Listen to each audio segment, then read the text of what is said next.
Hello all ఎలా ఉన్నారండి అందరూ బాగున్నారా? నేను కూడా బాగున్నాను. ఇవాళ మన ఇంట్లో చేసుకుంటున్నాం వంకాయ కర్రీ అనుకోవచ్చు, వంకాయ మసాలా అనుకోవచ్చు, వంకాయ గ్రేవీ అనుకోవచ్చు. మనం ఏదనుకున్నా కానీ టేస్ట్ మాత్రం అదిరిపోతుంది. దీనికి కావాల్సిన ఇంగ్రీడియంట్స్ అన్నీ నేను ఎలా చూపించానో అలాగే చేయండి. అందులో ఏది తగ్గినా మనం అనుకున్న టేస్ట్ రాదనమాట. ఇందులో కావాలంటే మీరు పల్లీలు, నెక్స్ట్ కొబ్బరి, నెక్స్ట్ నువ్వులు ఇలాంటివి యాడ్ చేసుకోవచ్చు. బట్ నేను అవన్నీ యాడ్ చేయలేదు.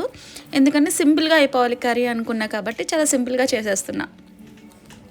గరం మసాలాని ప్రతి దాంట్లోనూ యూస్ చేస్తా అండి. అంతే, అంతకుమించి ఇంకేమీ యాడ్ చేయను. నేను ఎలా చేశానో అలాగే మీ ఇంట్లో చేయండి. ఎలా వచ్చిందో ప్లీజ్ కమెంట్.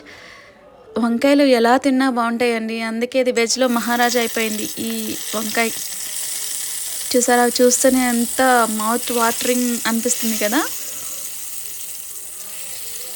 ఇవి వంకాయలు బాగా మగ్గిపోయిన తర్వాత మనం చేసుకున్న పేస్ట్ని, మిగిలిన పేస్ట్ ఇందులో వేసేసుకోవాలి.